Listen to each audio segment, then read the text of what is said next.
press play in 3, 2, 1.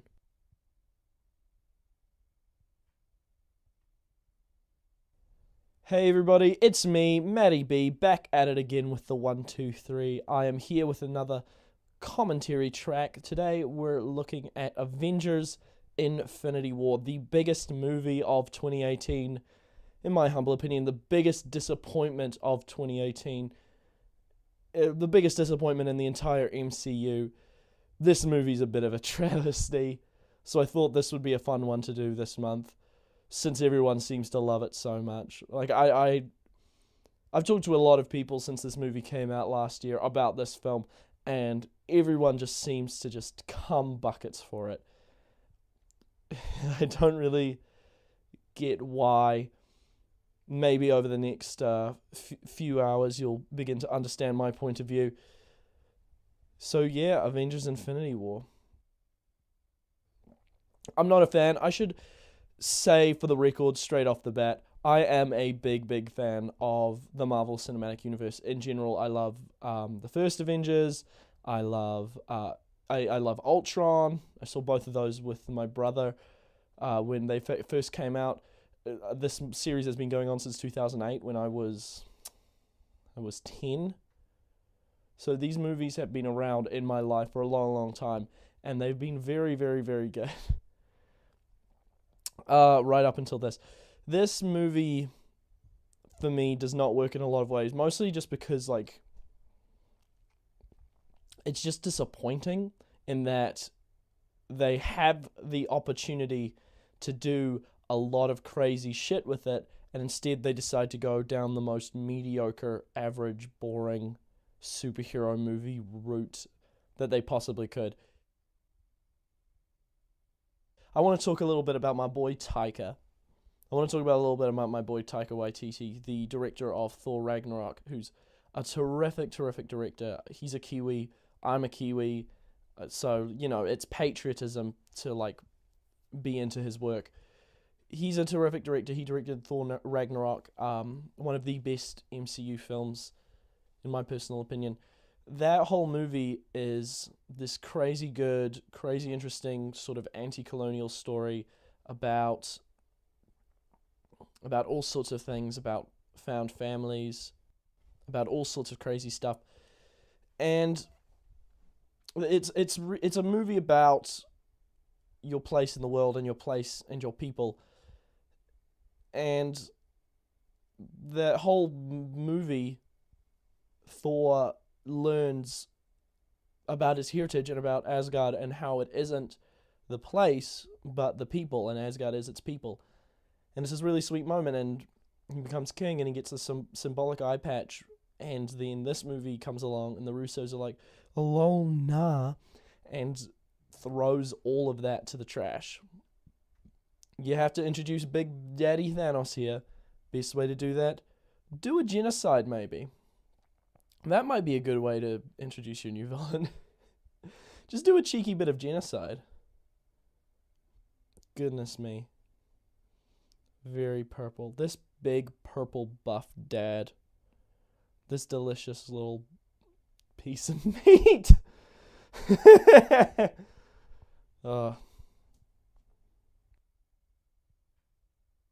Let me see Purple Boy again. There he is. He's pleased. I don't like this movie. This movie does a lot of wild things with it. This movie has a lot of potential. When you're a company like Disney or Marvel, like this movie would have made $1 billion anyway, in any shape or form that they made it. But, you know, they decide to go down this sort of real safe, boring route. You know? And the action's fine, and the CGI is pretty top quality, but, like,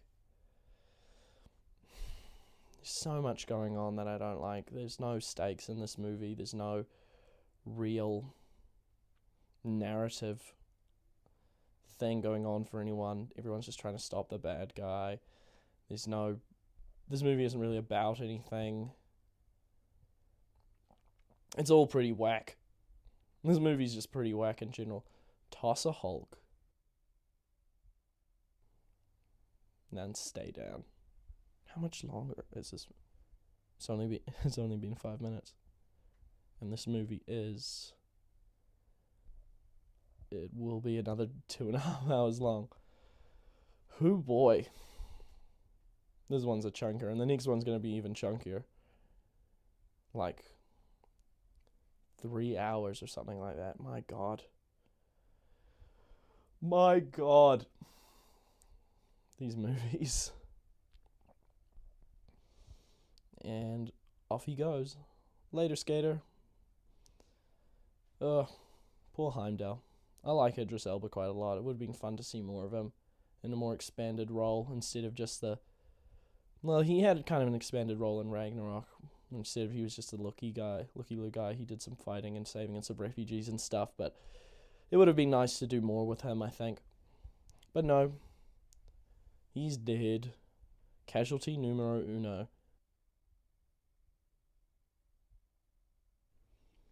Like I said before, there's so much that this movie could have done, and they went with the safest, simplest thing that they possibly could have done. Well, I think would have been cool, personally, and I'm no screenwriter, but I know a few things or two about story. I've played many a D&D campaign. I've watched many a movie. I think they do away with the most interesting thing in this movie in these first 10 minutes.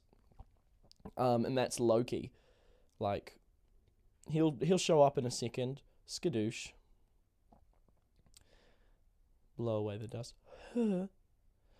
That's Loki. The fact that Loki, over the past, since the Avengers and Thor 2 and then Thor 3, has gone through this sort of redemptive, transformative thing, and Thor trusts him again, and he's now a proper member of the team.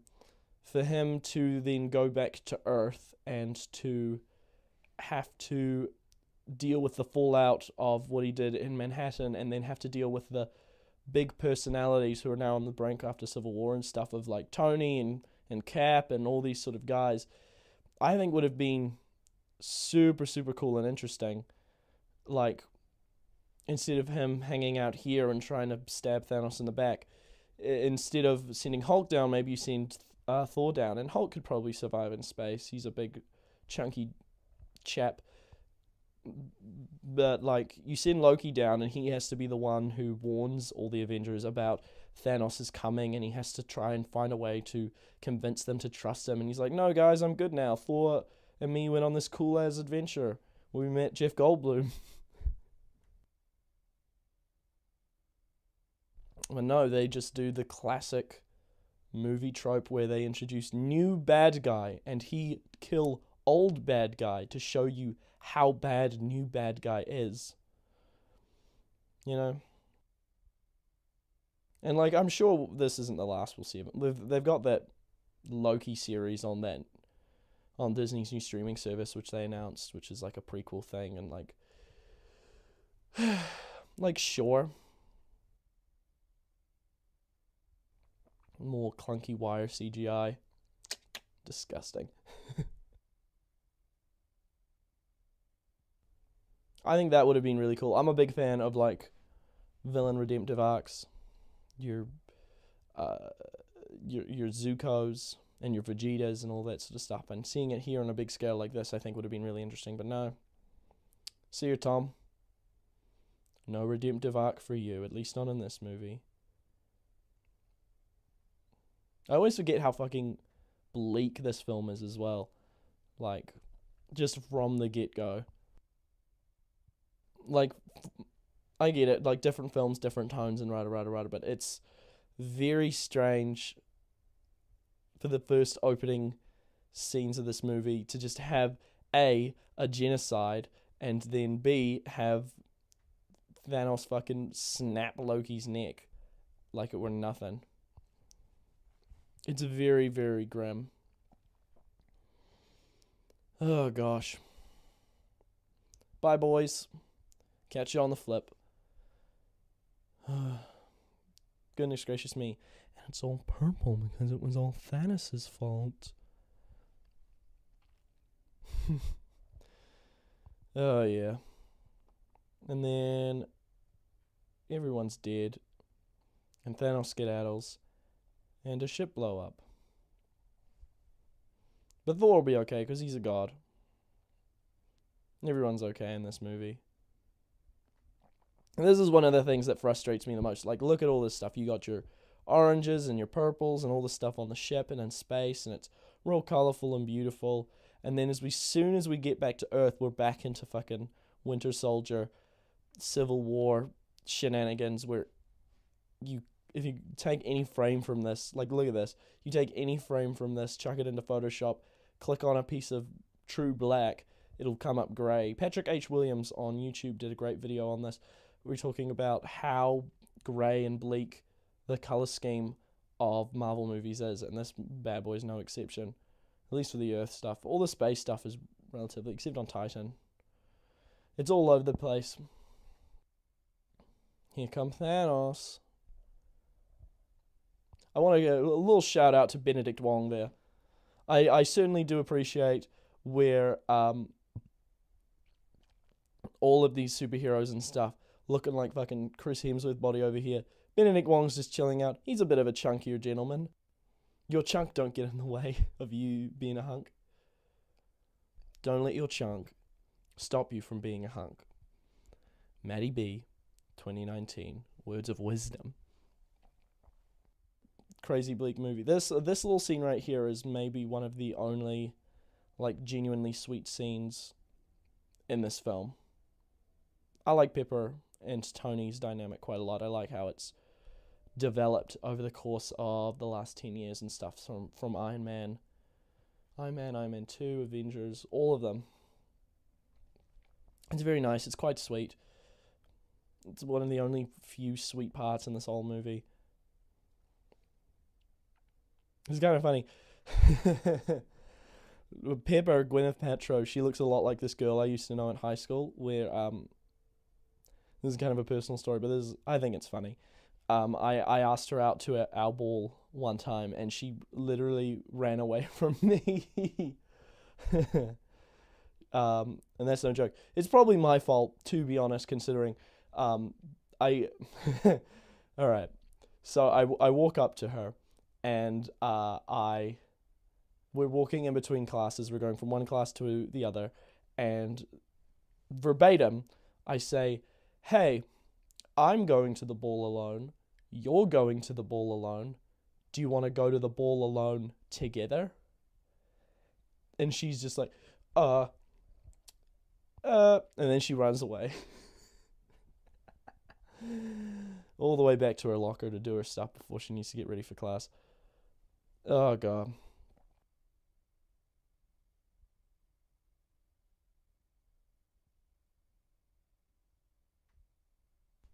Ugh. I haven't seen her in ages. Goodness gracious.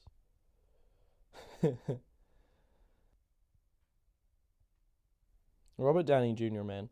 Robert Downey Jr., I like a lot in these movies. He does, like, a fine job. And, like, if it weren't for him, you could argue that none of these movies would exist, without the bankability of him and Iron Man and all this sort of stuff.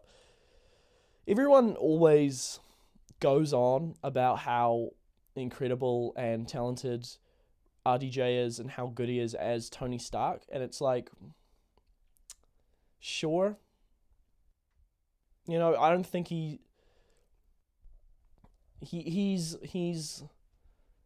something. He's doing a bang up job, but, like, he's not acting. Like, he's fine in the role, but he's just playing himself. He's just doing RDJ reacting to Mickey Rourke attacking him in an F-15, or RDJ figuring out that alien invasion has come to Manhattan. He's RDJ fighting Ben Kingsley and all this sort of stuff. He's just playing himself. Um, I have a little bit of insight into this. I play quite a lot of D&D. I play it a couple times a week, with a couple different campaigns, and I've been playing it since maybe last July. And if there's one thing that I have learned over those last few months from playing the game, is that you in D&D you never ever play a character. You're always playing yourself. You're always playing a version of yourself, whether that version is an idealized version of yourself or whether it's like a small part that you beef up, or like just you in general, or you against certain circumstances. It's all just you, man. Even if you're like a 10-foot tall Goliath and you're rampaging through a small town, beating the shit out of townspeople, that's still you. You're still indulging a part of yourself. You know.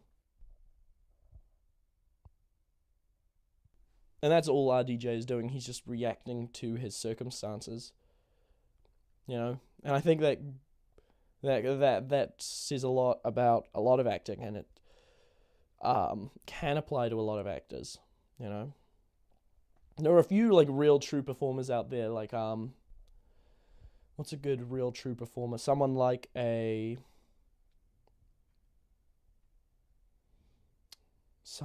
who's I can't think of anyone off the top of my head, but there are a couple of people that can really transform themselves.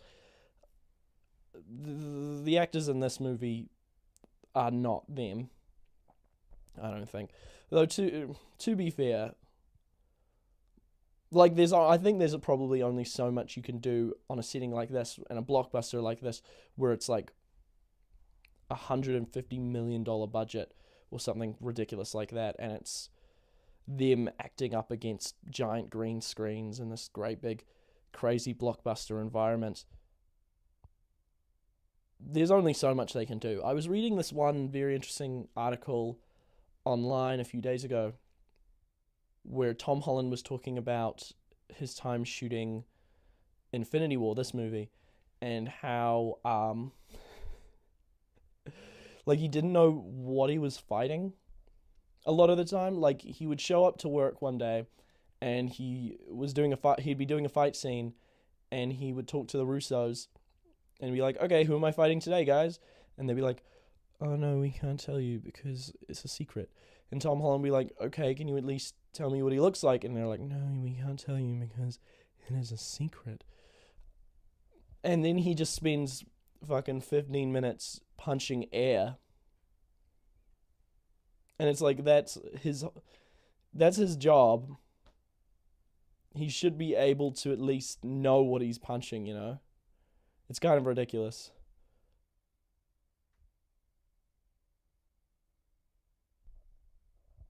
Speaking of the boy, there he is. Bless his heart. There's a problem with great big modern blockbuster filmmaking. It's all kind of ridiculous and stupid like that. Though, you know, you've got some people who thrive under that environment. And personally, I really, really like Tom Holland as Spider-Man. He makes a really good Spider-Man. I love me some Tobey. You can't not love a bit of Tobey. You can't hate the classics. Andrew Garfield does, I think, make a great Peter Parker, despite the flaws of the films itself. Good old Tommy. He does excellent stuff.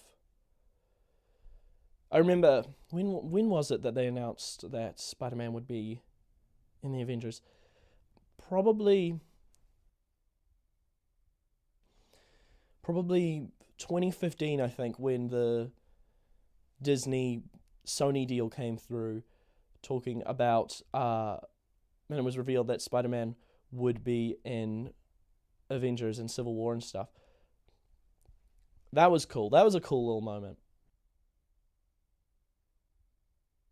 It's kind of weird though, because like I see on Twitter and stuff, I have quite a few friends on Twitter that make comparisons to that deal and the recent Fox Disney deal. It's not really a deal, I should say the buyout the consumption of Fox. And it's like a lot of people online are just like excited for this thing to happen and talking about how cool it's going to be to see, like Mr. Fantastic and the Invisible Woman and Professor X and Wolverine and all these people in the MCU fighting against big bads and hanging out with Tony Stark and stuff, And it's like sure, like it's not gonna happen right away.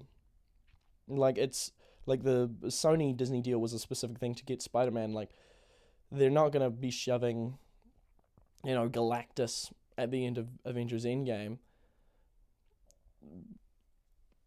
But the majority of that deal is just all of the other assets that come with Fox, Already, it happened not too long ago, only a couple weeks, I believe, 1 or 2 weeks. And already you're seeing the consequences. Like, they had that great big press conference where they announced all the different stuff underneath their new streaming service and what that meant for Fox and stuff. And it's like they now have like 1 million new sandboxes to play with, and they have all these new IP that they can play with as well. Then they can do whatever the hell they want with. And Disney is already enough of a corporate conglomerate machine where the IP that they do churn out is incredibly safe and agenda driven and needing to work in international markets and all this sort of stuff. And consuming this gigantic entity and taking all those IPs and all those different properties and stuff, it's like, for me, it's not worth having the X-Men in the MCU if that is going to make all of art more unsafe. If you know what I mean. Because that's what's going to happen. Fox things are going to get more safe and more uninteresting and follow a more Disney-driven corporate agenda, and people are going to lose their jobs and stuff. Like already they've dismantled, I believe it was either Fox 2000 or Fox Searchlight, one of Fox's more independent middle range studios, which are responsible for the more mid-range budget features, stuff like Shape of Water and Hidden Figures and things like that. And when you push the genuine stories and interesting art to the side in order to chase the fucking Beauty and the Beast $1 billion cash cow with safe products, it's uninteresting, and you're making all of art uninteresting in the process.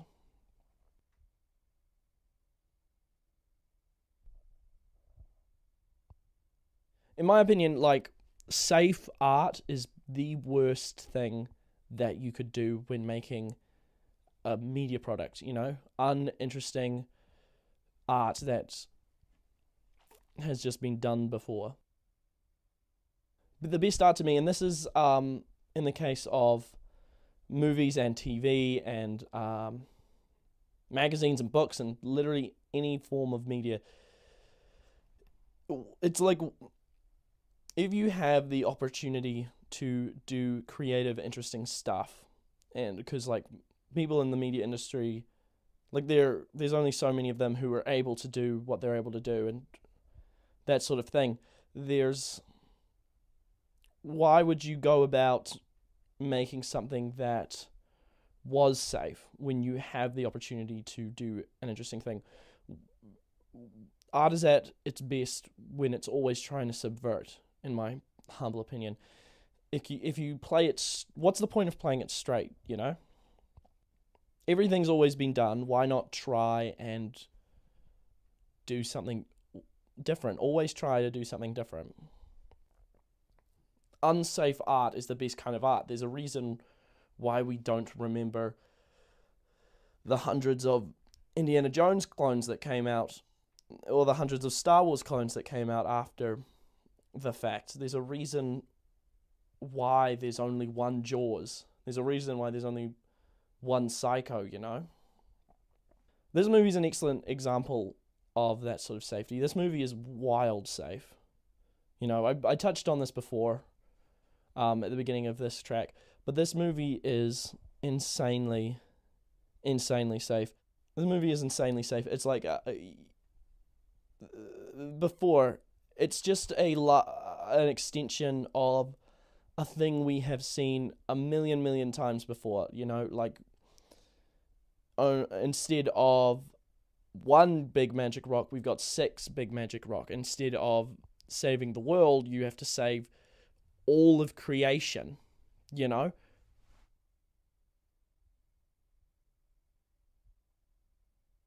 And it's like you could argue that it's like, okay, bigger is better. This is the accumulation of like 25 different movies or something. It needs to be epic on its scale. It needs to do all this stuff. It needs to have big stakes. But then, like, it's a movie that doesn't have stakes at the same time. Like, you're working on this gigantic scale, but the movie doesn't have any stakes whatsoever, because you know that everyone is going to come back at the end of Endgame. Like, everyone gives this movie props for killing off all these characters at the end of the film. Like our sweet Petery boy just here. But there is absolutely no way in hell that they're not going to bring all those characters back, you know? Like Spider-Man and Black Panther and the Guardians of the Galaxy. Our boys here, they're way too big of an IP to simply get rid of at the last second as a last second twist. They're all gonna get brought back in some way or another, whether that's quantum realm shenanigans or time travel, or they simply just go up into space and gank back the Infinity Gauntlet. There's no way, you know? And everyone knows that. Like, the second everyone gets out of the movie, the first guttural reaction is like, okay, how are they going to bring these characters back? You know? So you go into it without any stakes, and you could come out of it with less for the next one. And it's like, you could make the argument that, you know, it's a comic book movie. It's a big costumed action movie. Like, why are you complaining? Like, that's the way that these things work. In the comic books, this shit happens all the time. Like, as an example, Marvel's currently doing this great big event book called War of the Realms, which is a Thor-based story where it's this big invasion of New York, classic.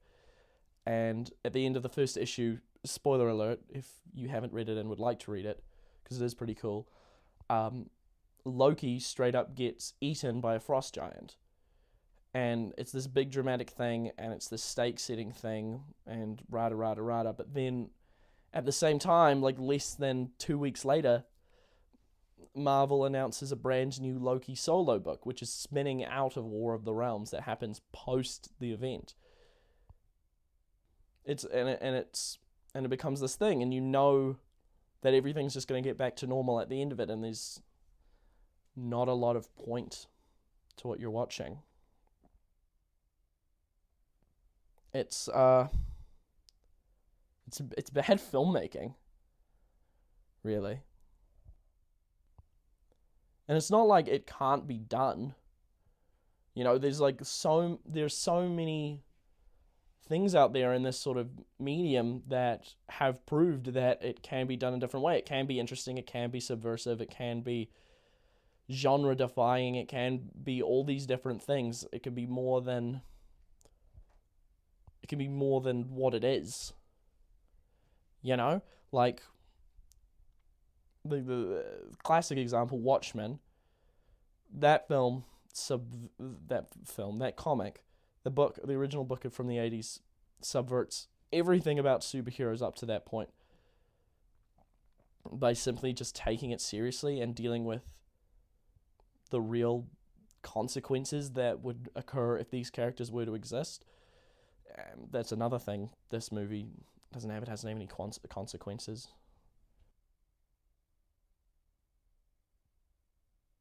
It deals with the real life consequences of the actions of the characters, and things happen and people die and they don't come back, and it's all this stuff. The Dark Knight is another more recent example, which is a movie that also played things straight, that wasn't afraid to do big, bold, wild shit. That movie is crazy dynamic. It isn't afraid to take risks. It isn't afraid to make dynamic choices. Like I always think back to the scene where it's Harvey and Rachel, and they're in those two separate warehouses, and the Joker's like, "Oh, Batman, BT Dubs, they're in these two warehouses, but you can only save one. I wonder which one you're gonna choose." And Batman immediately chooses Rachel. And then he shows up there, and turns out the Joker lied, and it was Harvey in that warehouse that he went to, and not Rachel, and he's forced to save Harvey. And the police are too late to save Rachel, and she dies. And she doesn't come back, and her death, it motivates every single character in that movie going forward. It motivates Batman, it motivates Harvey Dent, it motivates the Joker, it motivates Gordon even. No character is untouched by that moment. No character is untouched by that decision. Like, that's a real consequence. And that movie, like, made so much money. Like, that was the highest grossing film of 2008, I believe. Iron Man wasn't far behind, but, like, The Dark Knight fucking knocked it out of the park. And then that whole series, Batman Begins, The Dark Knight, and The Dark Knight Rises, went on to make like $1 billion or something like that over 3 films. Which is kind of insane and wild and batshit. You know? Like, it's unafraid to take risks with the things that it's doing, you know? Like, it might have some sort of corporate agenda, but that doesn't stop a creative filmmaker like Christopher Nolan coming in and doing his thing and telling a story about things. Like, this movie, what is this movie about? Like, genuinely, like, maybe Gamora and Thanos' relationship, maybe it's about the nature of the universe and what people do to save it and stuff, but, like, it's not really about anything. It's just about all these characters that you like, and they're fighting bad guy that you don't. Like, The Dark Knight was about something. It's about chaos and order, and the people who try to control those universal forces, and the people who embody them, and what that means for the rest of us, and the balance of it all. It's unafraid to take risks with the story that it's telling.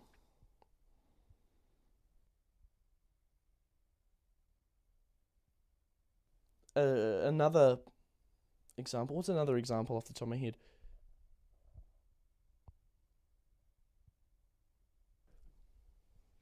The Lego Movie. The Lego Movie is a really, really good example. I watched this was on TV the other day. I watched this on TV the other day. The Lego Movie. That whole movie should be a corporate product, and it is.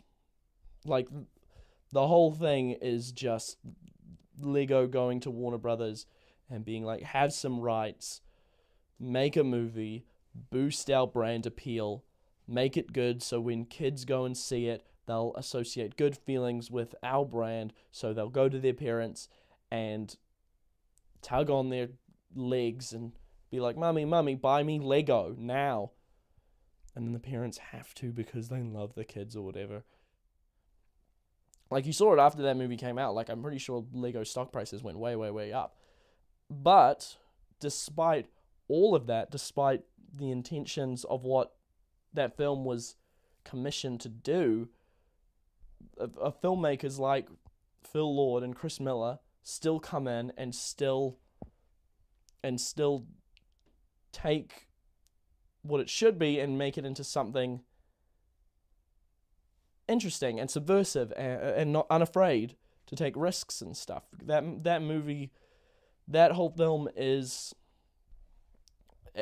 a story from a 12-year-old boy's point of view, and it's about his relationship with his father and the nature of fatherhood and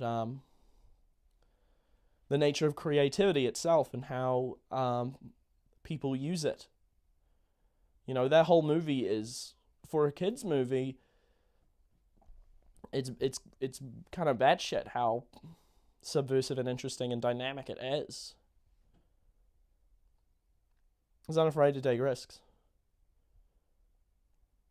Unlike this movie, which is the scaredest movie, the scariest cast of them all.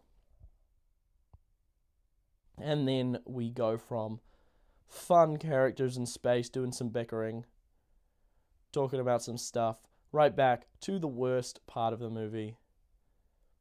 Our sweet baby boy Wanda and our sweet robotic hunk Vision. And their beautiful Hollywood faces staring into their beautiful Hollywood eyes and pining and touching their magic bits and stuff.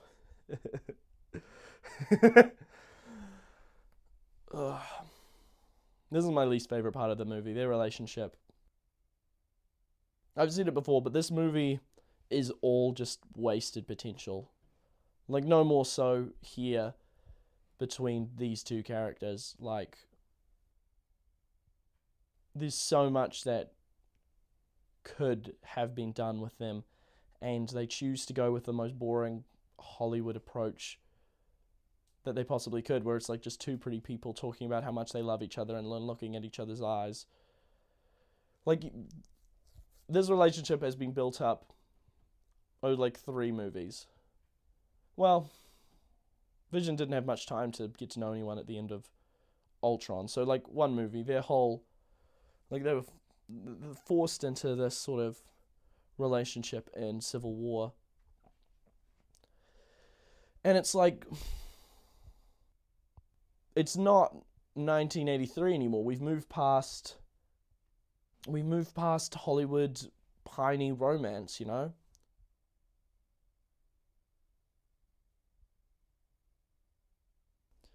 We can see different versions of love out there because they exist and they're out there. Like, we've seen it before. We've seen how messy it can be.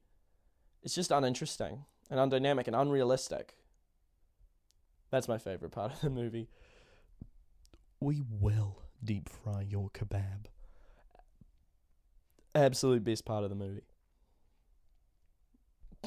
We will deep fry your kebab.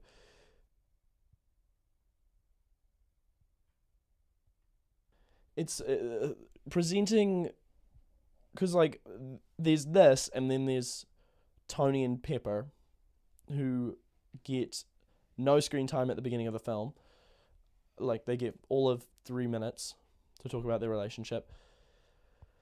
Like, this is the big romantic leads of the film, and it is a disservice to all the people watching it, all the kids who are going to be watching it, to present romance this way, you know, present love this way, because the people who are watching them, they know how unrealistic this is. People know how real love is supposed to be, and people know that this ain't it. It's not this, you know. Love is not as quiet as this. Love is loud, and it's frustrating, and it's messy, and it's unorthodox, and sometimes things happen and sometimes things don't, and you argue with your partner and you're frustrated by your partner and you work things through together. And to present it in this sort of false Hollywood pining, look into my beautiful eyes and my beautiful mind stone and forgive me and all this sort of stuff, and it's not realistic. And maybe I'm being too harsh on the movie, asking for realism, from a movie where a magic woman throws a fireball at a goblin to stop him from tearing out the brain of her robot boyfriend. And then as they're flying away, they're shot out of the sky by another goblin. Maybe I'm being too harsh. Maybe, like, I'm asking for too much realism out of this wonky, batshit sci-fi movie. But, you know, like, you could argue that, but then on the other side, it's like the circumstances and the action in the film might be wonky and unrealistic, but that doesn't mean that the people have to be. Like, even the robot people, like, these are still human characters. These are still people with feelings and emotional depths and stuff. Them being robots and witches and super soldiers and such doesn't mean that they can't have interesting dynamic relationships with one another. That's where I think this film, that's one of the big highlights of the film, and a lot of the MCU in general. You have these characters, and like, I like it for the most part, and a lot of people do like it, but you have these characters who, you know, like, they don't have big emotional depth to them. They quip and they bicker and they meme it up with one another, and they don't have proper substance to them. They don't have a proper emotional substance, and it wouldn't be that hard to make sure that they do have that, you know. But you know, it is a comic book movie. It's got shit like this. Flying dudes around. And robot people. Cap just making his black sidekick pick up the robot for him.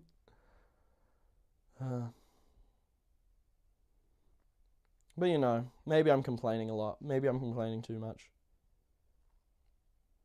Like, it's not like it matters that much, you know. Like, it is just a movie, I suppose. It's kind of wild how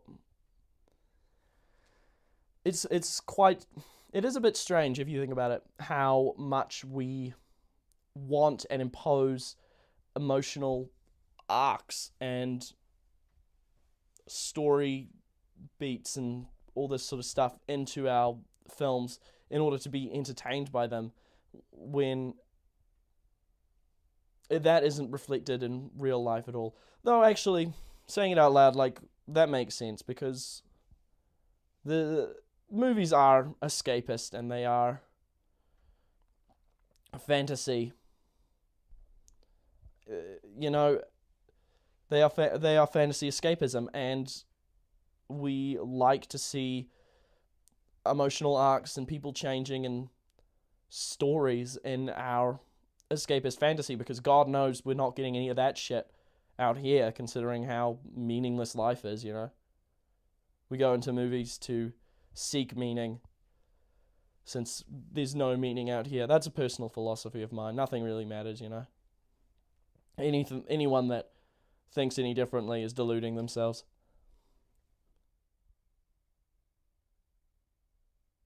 I mean, how else could you think it? You know, that's what I don't understand about a lot of mass religions and stuff. You know, the people are trying to seek meaning to their lives to make them feel less alone, but like, the sooner that you understand that things are meaningless, it's like you'll feel better about yourself, because you'll understand. When you understand the logic behind stuff, you'll feel better about circumstances and the way things are. You know? Like, the Earth, for example. Like, the Earth, it's just a big ball of rocks that just happened to smash together one day, and smash together in just the right angle, in just the right situation, just far enough away from the sun so that one day life would eventually bloom and sprout. But it was all just a fucking mistake. You know, it was a big accident. Like, no one, like, snapped their fingers and suddenly the earth was made and people were there. The fact that any of us are here at all, the fact that I'm here watching this movie is a fucking miracle, considering how inconsequential and accidental the world is and our lives are.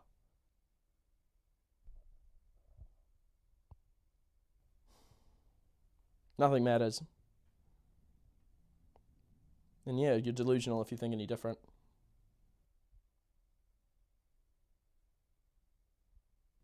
45 minutes.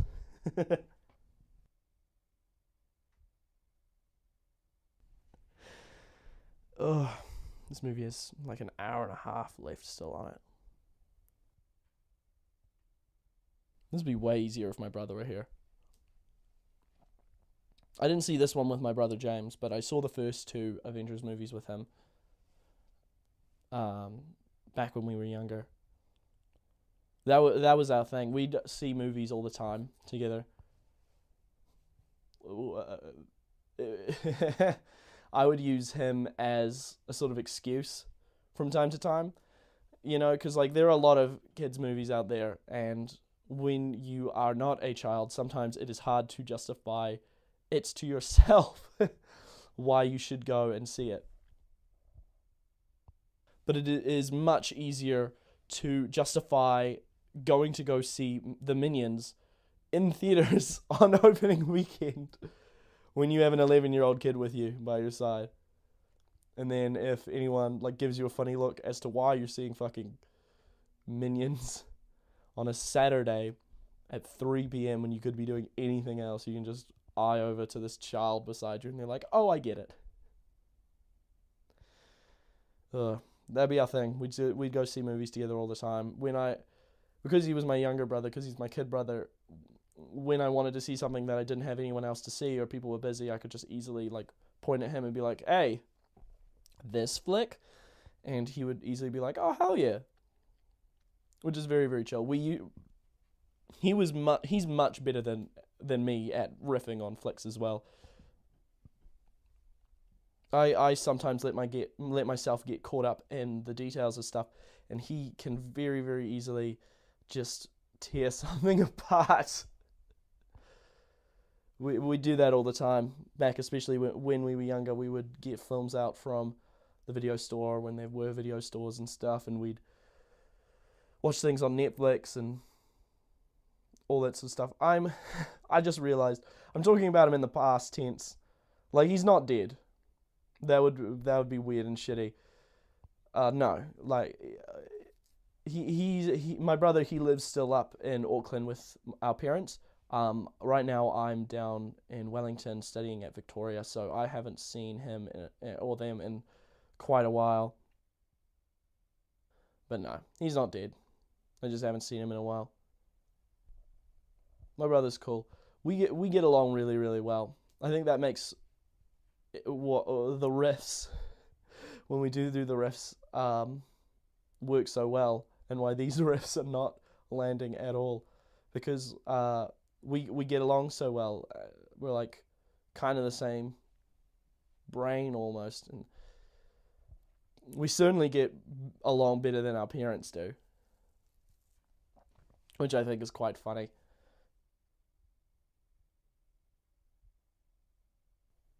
You certainly would be having a much better time listening to me watch this movie if James were here. If James were here to riff with me. Oh, bless his heart. What would he be doing? What's the time? 3 in the afternoon. What would he be doing right about now? He would probably be home from school, except there's no school because it's the school holidays, and he would probably be watching something very, very stupid on Netflix and tearing it to pieces. That's probably what he's up to right now. But back to this movie, this piece of shit, no good, son of a bitch movie. Gamora going in for the kill. What cool irony. What cruel irony. Man, this irony is so cool. Later, hater. You done for. Only it's a trap. I might edit that out, and that might sound appalling. Oh, man. There's my sweet baby boy Benicio back there. I love Benicio del Toro in these movies and in the Guardian movies. He like knows exactly what he is doing, and he is just giving it 100% of the time. Like, look at this dude. It's fucking ridiculous. It's like some people, like, these movies are semi-serious and people are trying to take them seriously into some capacity, but he just knows. He knows what he's up to, and he does not give a shit. Oh. But this doesn't bode well for him. I hope we see him again, but I think he might be dead, to be honest. Ugh. See you, Benicio. I hope he does show up in some capacity in maybe Guardians 3 or something like that, but I don't think it's particularly likely. Oh no, it was a trap. You didn't kill off Thanos 50 minutes into the 2.5 hour movie. Oh boy. I wonder how much time it takes to get into that makeup for Zoe.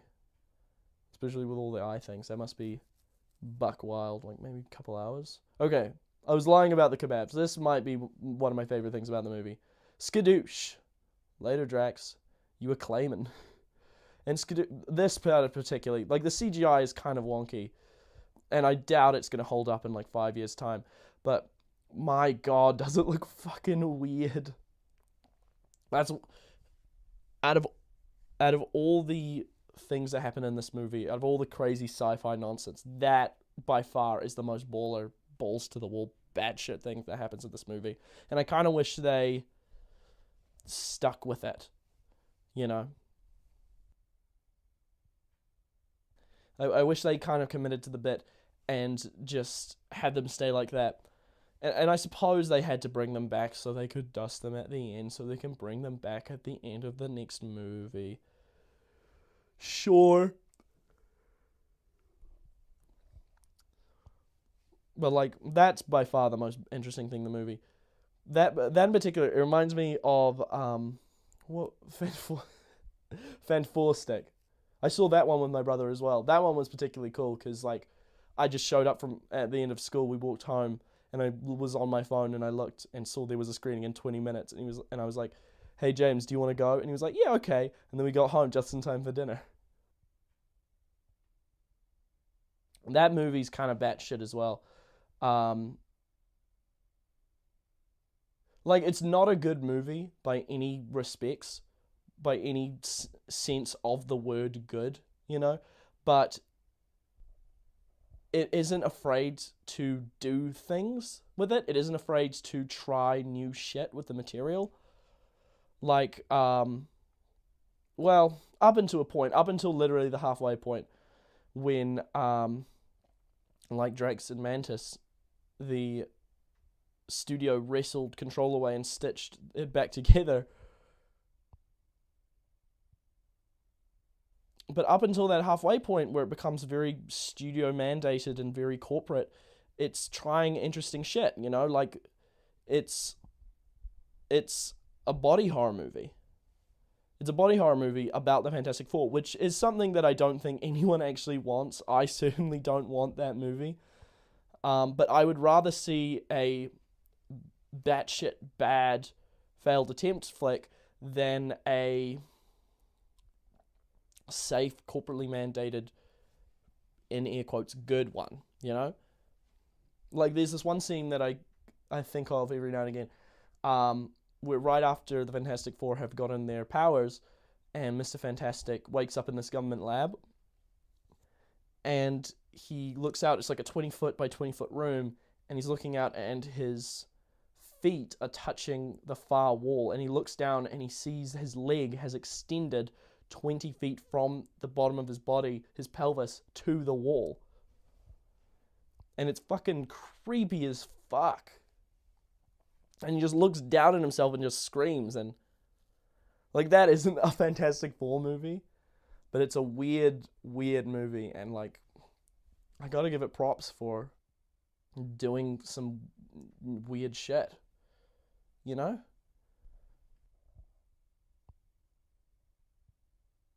I wish we had more like big blockbusters like that. The Last Witch Hunter, Triple X 3, those are a couple. Any movie with Vin Diesel is going to be bad shit. The new Hobbs and Shaw trailer that came out, that one looks pretty wild. I want to see more batshit blockbusters.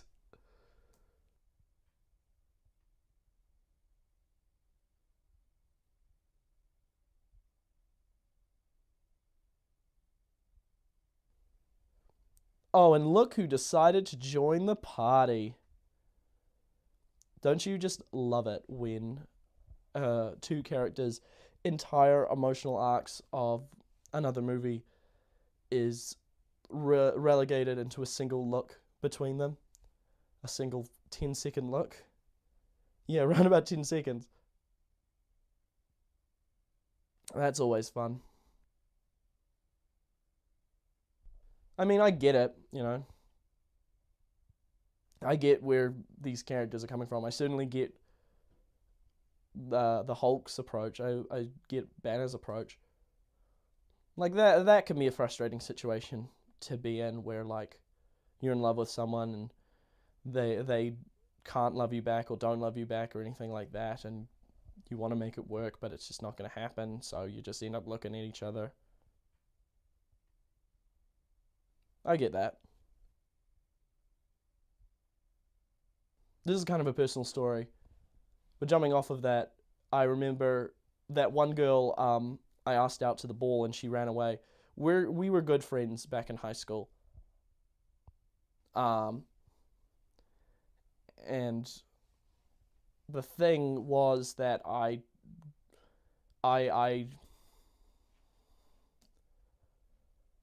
we were friends, and I didn't want to sort of risk that, and I didn't want to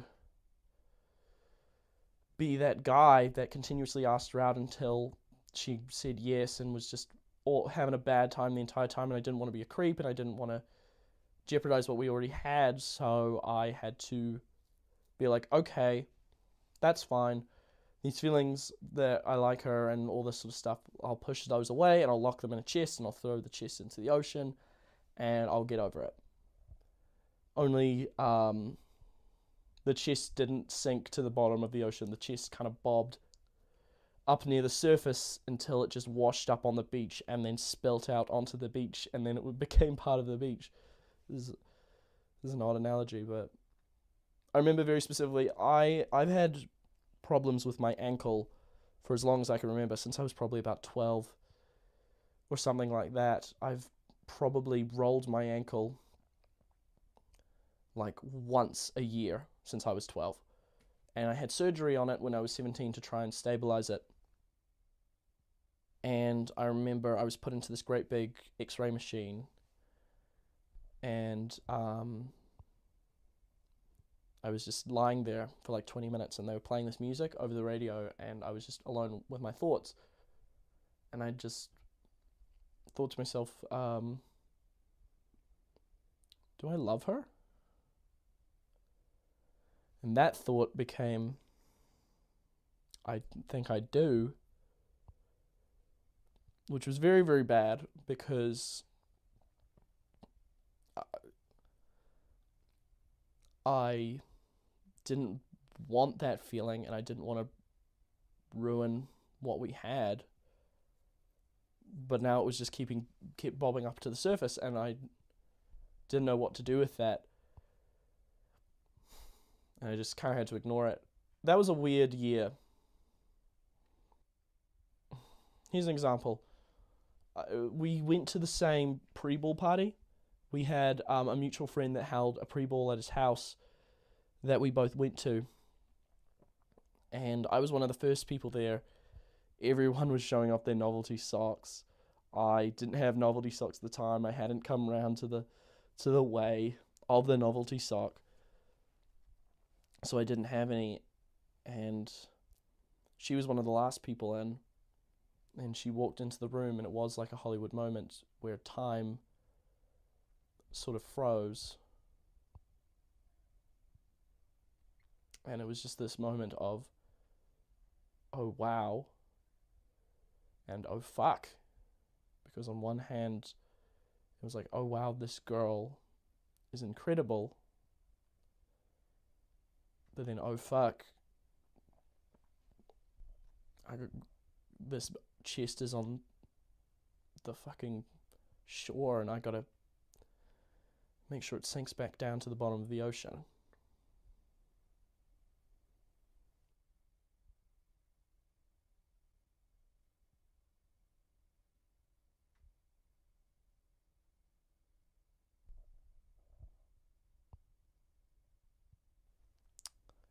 But that's all just teenager stuff, like that was just me being a shitty, obnoxious, virginal teenager who was just horny all the time and just attached his feelings of horniness to this girl that I thought was kind of cute. That's the thing I've realized over time, over the last year and a half or so.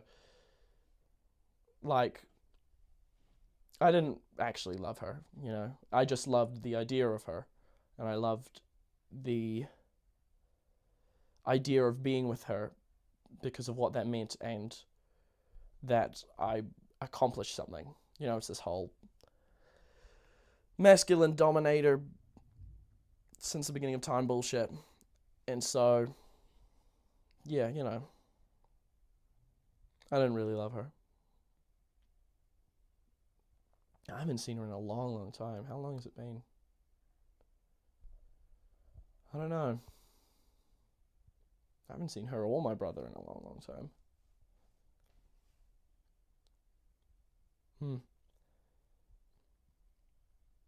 I should see my brother more often. That's like, I shouldn't be complaining about that. I like, if you're listening to this and you don't live in New Zealand, it is very, very easy for me to simply buy a $100 ticket and spend the hour flying back to Auckland from Wellington. It's very, very easy, very, very simple. So, like, I don't really have anything to complain about, really. Like, I just need to be proactive in seeking him out, you know?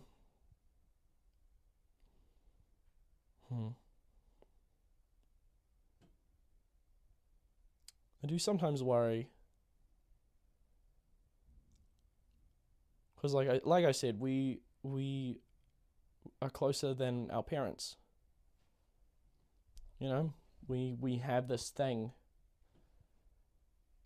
We share this bond that I don't think a lot of people do share. But it has been a year.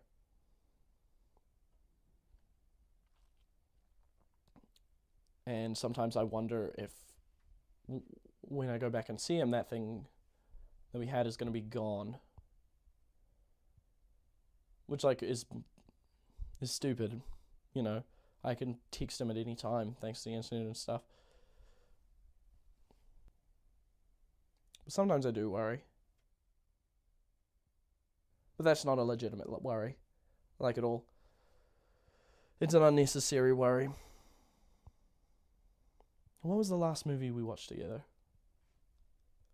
What was it? Last December, right before I moved down here. I think... Yeah, Speed Racer. I think it was Speed Racer. We watched Speed Racer together right before I came down here, right after Christmas. It was funny. At the warehouse, which is this great big Walmart-like chain for any international listeners out there, they were having this big deal where you could get like 10 movies for like $15 or something like that at a great big bargain bin, and there were like 20 copies of Speed Racer in there. The 2008 film by the Wachowskis. And so me and James bought all of them, all 20 copies, and then every single Christmas present we sent out that year was a copy of Speed Racer to one of our friends or our family, which I think was very good. A very good committal to the gag. But we kept one for ourselves just to see, because like there's only so many reasons why a movie would be worth $1.50 in the bargain bin at the warehouse of all places. And so we watched it, and we're just gonna dunk on it all night. But like, James actually really liked it. You know, it was pretty bad. I'm not gonna lie, but James really, really liked it. I don't know. Maybe that's because like he's a kid, and it is a kid's movie. Like, Speed Racer is hands down a children's movie. Like, like it has to be a children's movie when one of the main characters is a child, a literal 10-year-old boy, and his pet monkey. And they're cracking wise. That movie is 2.5 hours long. It could very easily cut it down to like an hour and a half by cutting out all the shit with the kid and the monkey.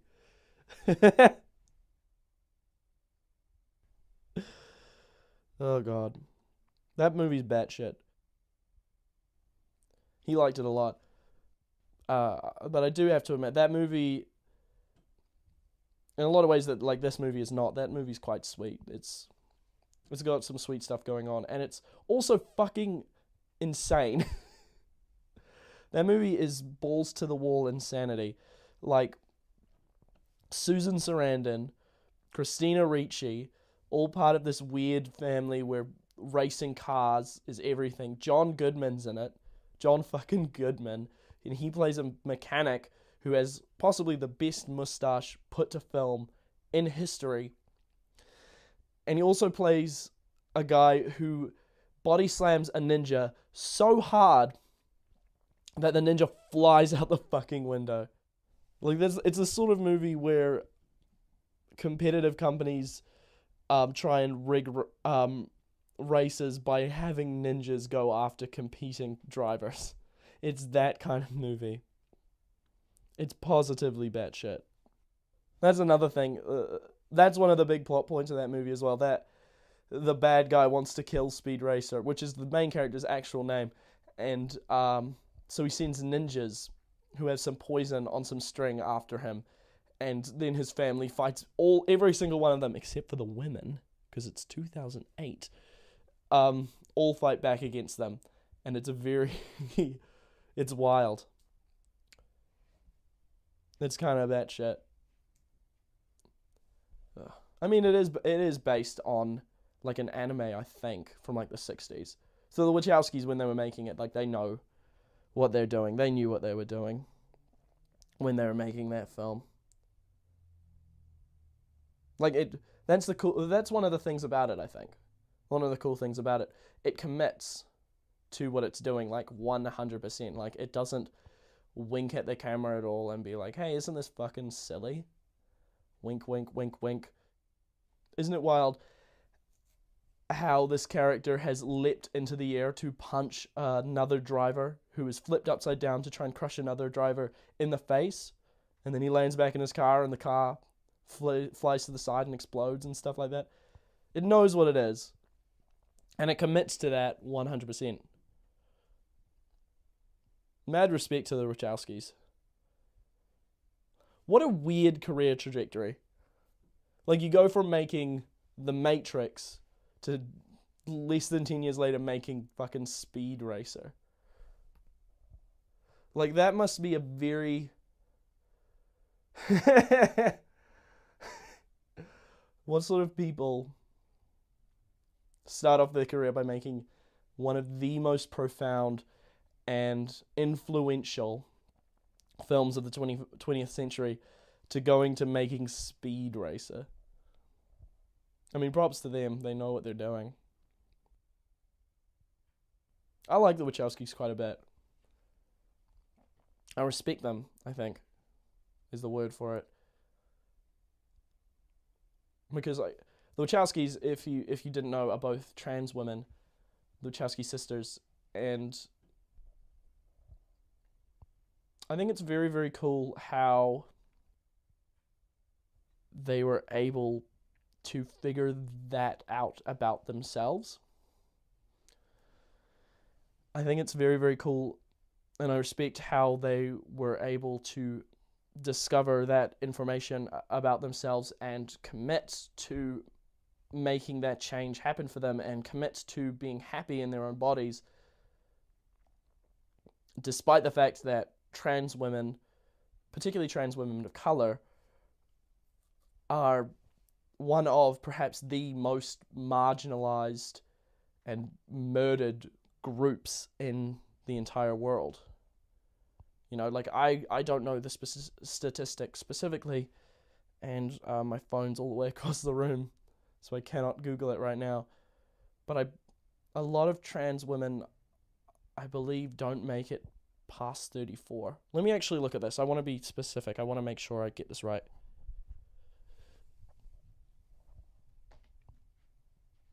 This is a quiet scene, so I'll be able to Google good.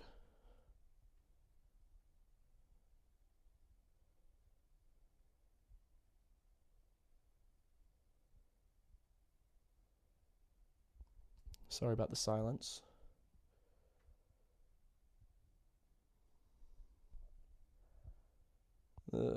This article published by CNN in January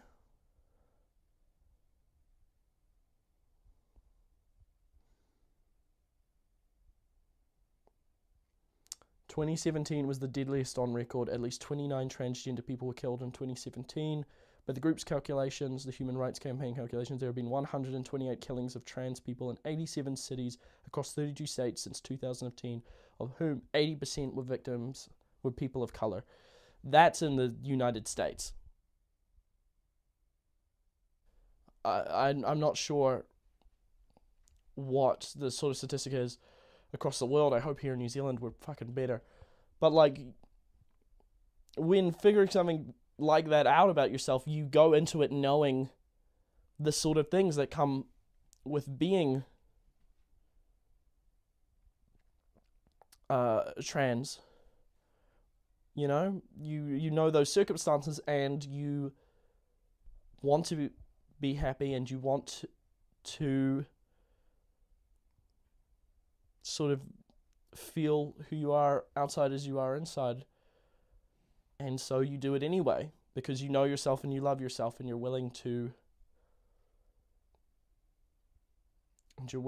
be part of that group if it means being happy, which I can respect, and which I can appreciate, and what I think is cool about them.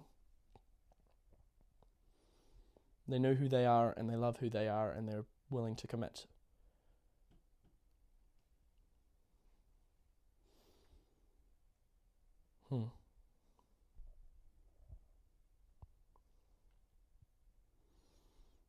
What's the time?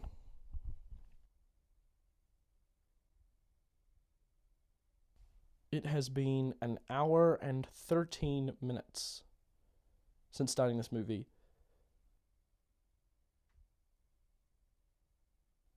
Where I'm watching it with a microphone deliberately just to dunk on it.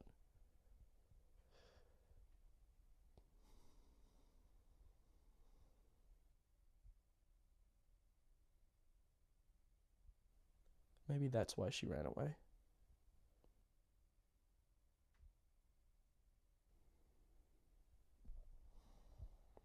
Because she knew.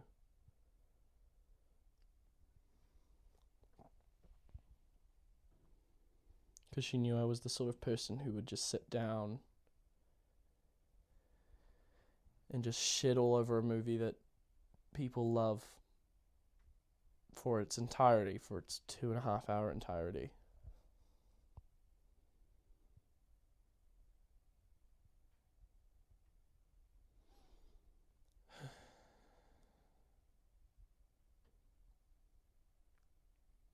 Sometimes I wonder if I'm unlovable.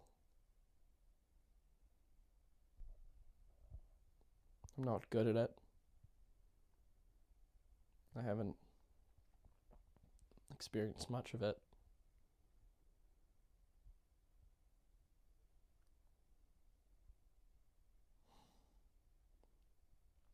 People don't stick by me very long.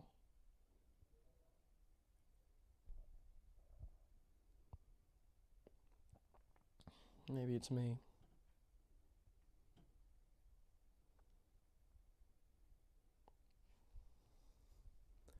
It doesn't, it doesn't matter. It doesn't matter, to be perfectly honest. It doesn't matter whatsoever.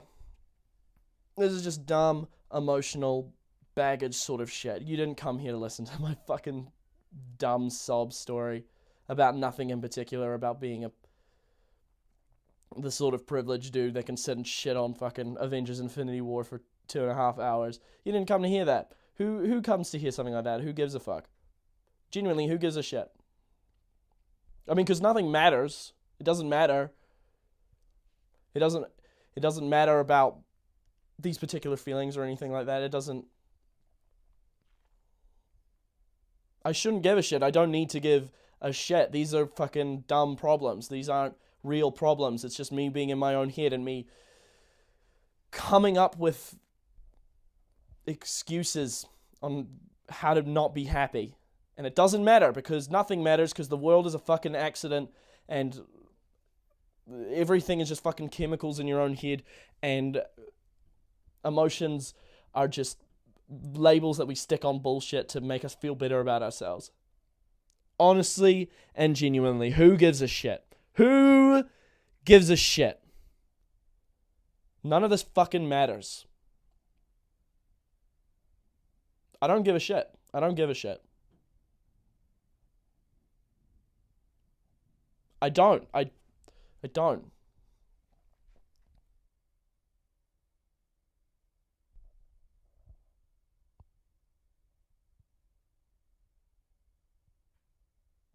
I like Karen Gillan quite a bit.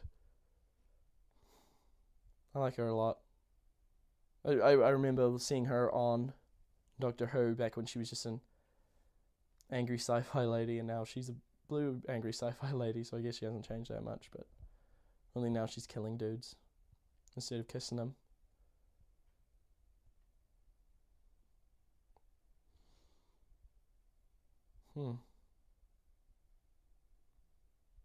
Actors are funny things, because they're getting paid to literally play make-believe.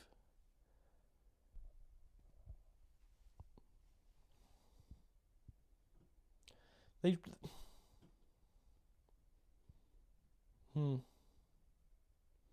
Really, they shouldn't be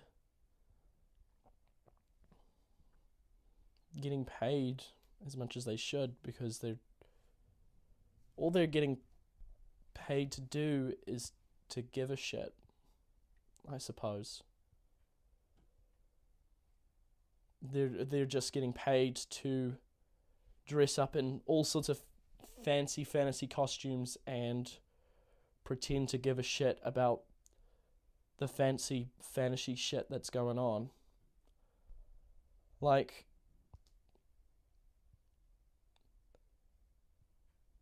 you're not really...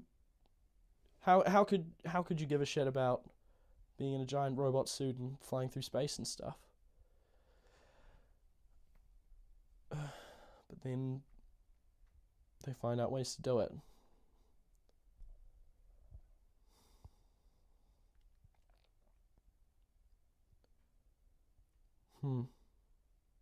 Sorry about the silence. I'm thinking.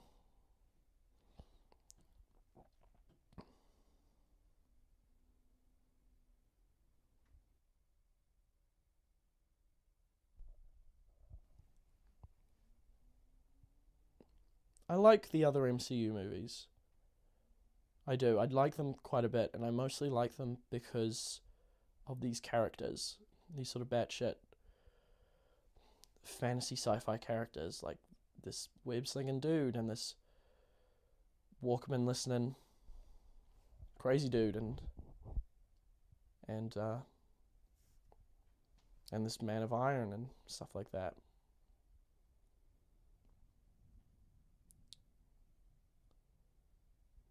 I think that's why people like these movies so much, and why they've made so much money, is because they give a shit about the characters. Like, the situations, there's people couldn't give a damn. They could be doing anything. They could be living in a big house, like Big Brother or something, and people would still watch it because they like these characters. And they give a shit about these characters. They give a shit about whether they live or die, and so do I. And the actors give a shit as well. And maybe that's why the people give so much of a shit. It's because the actors give so much of a shit, and they're able to give a shit about the most outrageous situations.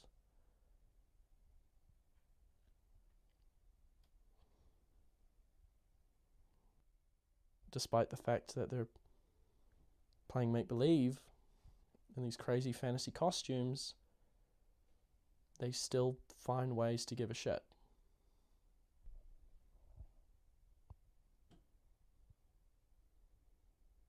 And that's okay. Like, don't get me wrong.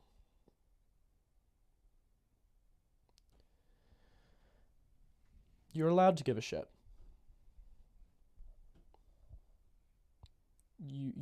I'm not saying that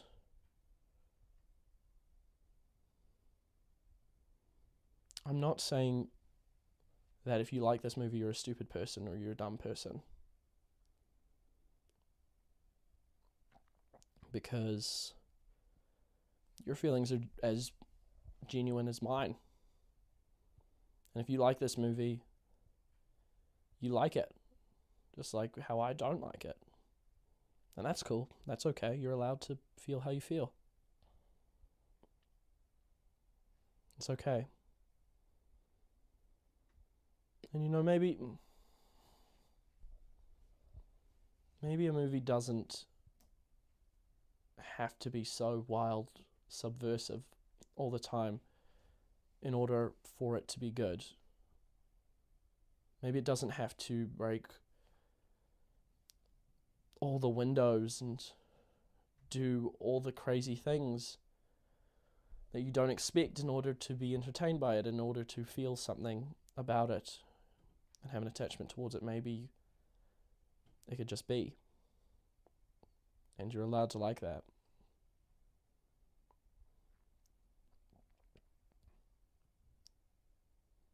Who am I to tell you no? Who am I to tell you what you're allowed to feel and what you're not allowed to feel?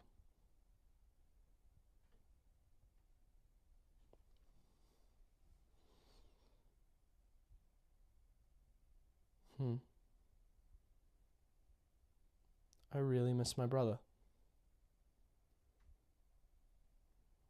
I haven't said that out loud before, but I do. And I'm really, really scared that what we had isn't going to be there anymore.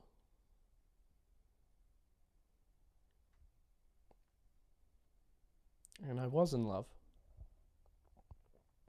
And I can make up any excuse I want, but those feelings were real.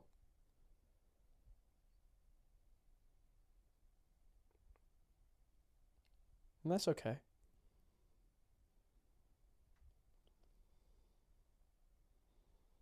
I mean, that doesn't distract from the fact that nothing really matters.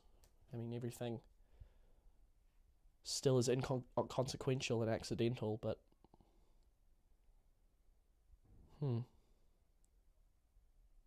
maybe like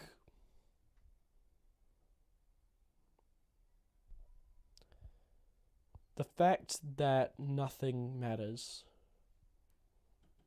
that the Earth was a giant mistake, that the only reason that we're here right now is because a bunch of rocks slammed together at the right time, at the right moment for life to suddenly spring forth.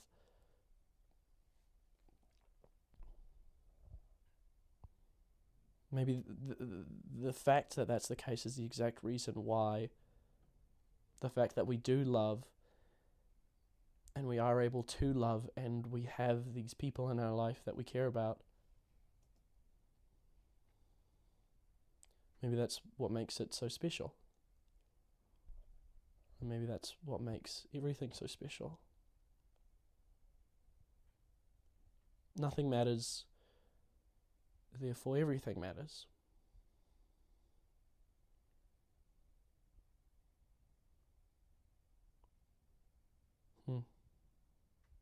Oh fuck, sorry, I just realised I forgot I was recording.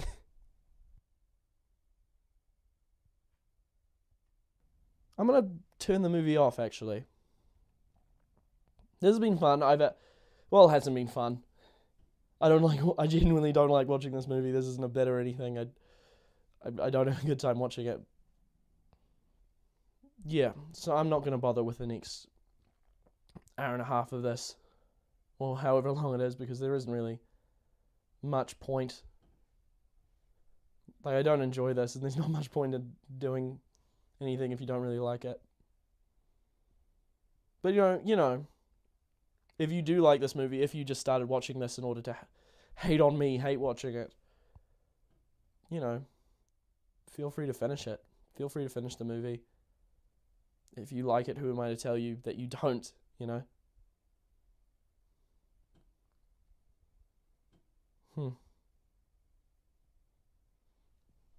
If this scene moves you, then it moves you. So this is me, Matti Bee. I'm signing off once again for another month. I hope you enjoyed this. I certainly have not. One last gripe before I go. I just saw this. Thanos has the letter T stitched not only into his front, but his back. Just in case you forgot who the giant purple monster man was. I